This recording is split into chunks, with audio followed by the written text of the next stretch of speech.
Haleluya, haleluya, puji Tuhan, saudaraku yang dikasih oleh Tuhan. Shalom, damai sejahtera Tuhan.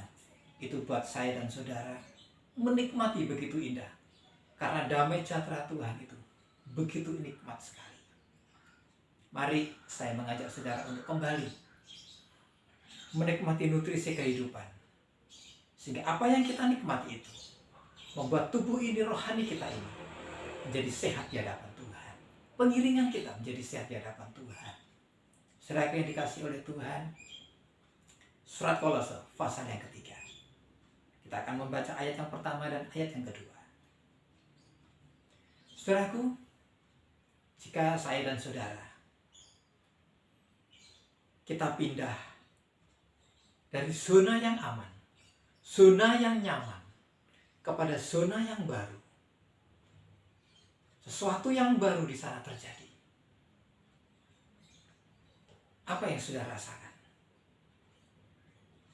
Terlebih jika saudara yang zona yang nyaman ini, zona yang enak ini, kita bisa menikmatinya segala sesuatunya. Kemudian kita pindah kepada zona yang baru, zona yang kita belum tahu, sesuatu yang masih tidak kelihatan. Kita pasti akan melihat kepada perkara yang lama. Kita pasti akan melihat zona yang nyaman. Di mana kita dahulu, di mana kita dahulu, di mana kita dahulu, begitu nikmat. Demikian pula perjalanan bangsa Israel. Dia dibawa oleh Tuhan pada zona yang baru. Sementara zona yang baru tidak nyaman. Bangsa Israel mengingat zona yang lama. Zona yang lama itu dia ingat. Betapa enaknya di Mesir. Bisa menikmati daging dan lain sebagainya. Ini juga menjadi gambaran buat saya dan saudara. Sementara saudara dan saya berada di bumi, kita bisa menikmatinya. Karena ini menjadi kenyataan dalam kehidupan saya dan saudara. Dan ini sulit untuk bisa lepas. Karena mulai dari kecil hingga dewasa sekarang ini, kita bisa menikmatinya semuanya itu. Betapa nikmatnya semuanya itu. Yang menjadi bahaya dalam kehidupan saya dan saudara adalah hati, pikiran kita mengarahkan kepada apa yang ada di bumi. Kita bisa menikmati semuanya itu. Sehingga keterikatan saya dan saudara ini kepada yang ada di bumi ini begitu kuat.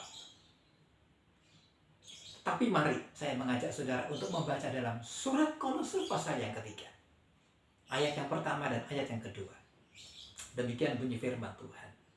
Karena itu, kalau kamu dibangkitkan bersama dengan Kristus, carilah perkara yang di atas, di mana Kristus ada, duduk di sebelah kanan Allah.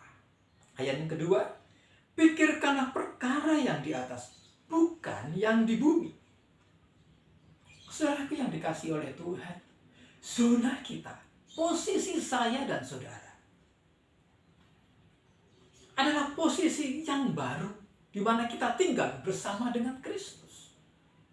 Kita mengikuti jejaknya Tuhan. Kita percaya kepada Tuhan, kita mengenal Tuhan, kita mengikuti jejaknya Tuhan, bahkan kita dalam baptisan itu.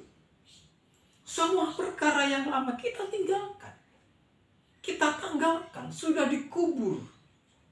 Dan kita bangkit bersama dengan Kristus. Kehidupan kita, posisi saya dan saudara, pada zona mengikut Tuhan. Areal saya dan saudara mengikuti Tuhan, menjadi anak-anaknya Tuhan. Bahkan saya dan saudara menjadi warga negara surga. Saudaraku yang dikasih oleh Tuhan, perlu kita ingat bahwa posisi saya dan saudara sudah menjadi miliknya Kristus. Oleh sebab itu, ayat yang pertama dikatakan, carilah perkara yang di atas. Ayat yang kedua dikatakan, pikirkan perkara yang di atas. Dua kali ditekan. Sehingga ini betapa pentingnya ayat ini. buat saya dan saudara. Saya ulang lagi, hingga 2 kali kita harus mencari, kita harus memikirkan perkara yang di atas. Betapa pentingnya ayat ini buat saya dan saudara, untuk mengingat bahwa posisi saya dan saudara adalah posisi di mana Kristus ada. Sehingga kita harus memikirkan perkara yang di atas, mencari perkara yang di atas, yang tidak kelihatan itu, yang kekal itu. Itu menjadi tujuan, arahan dalam hati kita, pikiran kita kepada yang di atas, bukan lagi yang ada di bumi. Kembali tadi saya sudah katakan betapa sulitnya untuk kita bisa tinggalkan perkara yang apa di bumi. Karena kita sejak lahir, kita menikmati betapa nikmatnya hidup di dunia ini. Kita bergulat dengan apa yang ada di bumi ini. Namun perlu saudara dan saya ketahui, dalam 1 Korintus pasal yang ke-7, apa yang kita lihat di bumi yang sekarang ini, itu semuanya akan berlalu. Semuanya akan sirna. Semuanya akan musnah. Saudaraku yang dikasihi oleh Tuhan, oleh sebab itu, jangan sampai hati kita terikat dengan apa yang ada di bumi. Memikirkan tujuan arah hidup kita hanya ada yang apa yang ada di bumi ini. Memang kenyataan kita tinggal di bumi, tapi kita harus bisa merelakan, kita harus bisa melepaskan apa yang ada di bumi, sehingga kita mudah untuk memikirkan perkara yang di atas. Ayat ini juga mengatakan bahwa kita tidak harus meninggalkan apa yang ada di bumi, karena kenyataan bahwa kita memang tinggal di bumi. Kita perlu uang, kita perlu makan, dan lain sebagainya. Tetapi kita tidak terikat dengan apa yang ada di bumi. Saya mengajak saudara untuk membaca dalam 1 Korintus pasal yang ke-7 ayat yang ke-29. Sehingga hati kita tidak lagi tertuju, tidak lagi terikat, dan mengikatkan diri dengan apa yang ada di bumi. Ayat yang ke-29 saya mulai. Saudara-saudara, inilah yang kumaksudkan, yaitu waktu telah singkat. Karena itu dalam waktu yang masih sisa ini, orang-orang yang beristri haruslah berlaku seolah-olah mereka tidak beristri. Dan orang-orang yang menangis seolah-olah tidak menangis. Dan orang-orang yang bergembira seolah-olah tidak bergembira. Dan orang-orang yang membeli seolah-olah tidak memiliki apa yang mereka beli. Pendeknya, orang-orang yang mempergunakan barang-barang dunia seolah-olah sama sekali tidak mempergunakannya. Sebab dunia yang seperti yang kita kenal sekarang akan berlalu. Saudaraku yang dikasihi Tuhan, saya ulang lagi. Karena itu, dalam waktu yang masih sisa ini, orang-orang yang beristri haruslah berlaku seolah-olah mereka tidak beristri. Seolah-olah tidak beristri. Walaupun kita mempunyai suami, walaupun kita mempunyai istri, walaupun kita mempunyai anak, walaupun kita mempunyai rumah, mempunyai tanah, dan lain sebagainya. Seolah-olah kita tidak memiliki. Sehingga hati kita tidak terikat. Kalau HP ini saya pegang sedemikian rupa, ini saya sedang mengikatkan diri. HP ini menjadi milik saya. Tetapi bagaimana kalau HP ini saya pegang sedemikian rupa? HP ini akan mudah jatuh. HP ini akan mudah untuk diambil orang.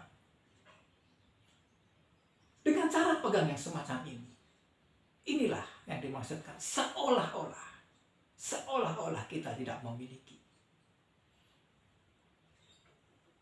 Dan orang-orang yang membeli seolah-olah tidak memiliki apa yang mereka beli. Orang yang mempergunakan barang-barang duniawi seolah-olah, saudaraku, tidak sama sekali dia mempergunakannya.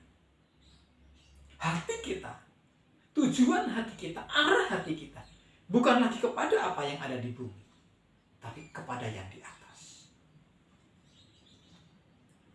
Sehingga jika barang ini akan jatuh,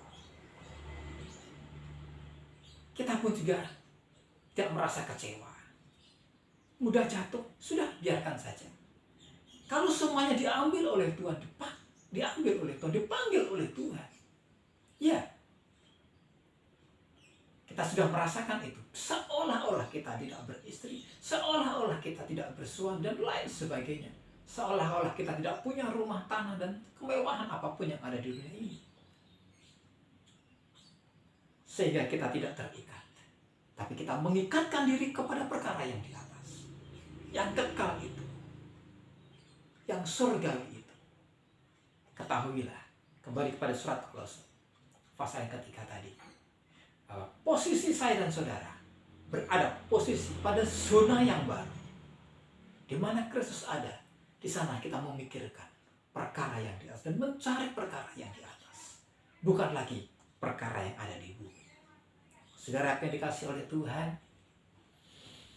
tetap ingat kepada Tuhan, tetap ingat kepada Yesus. Dimanapun saudara berada, tetap pikirkan apa yang Kristus mau. Di mana Kristus ada, duduk di sebelah kanan Allah. Selamat beraktivitas. Tuhan memberkati saudara. Dia Immanuel buat saudara. Dia pun menjadi bagian dalam kehidupan saya. Haleluya. Amin.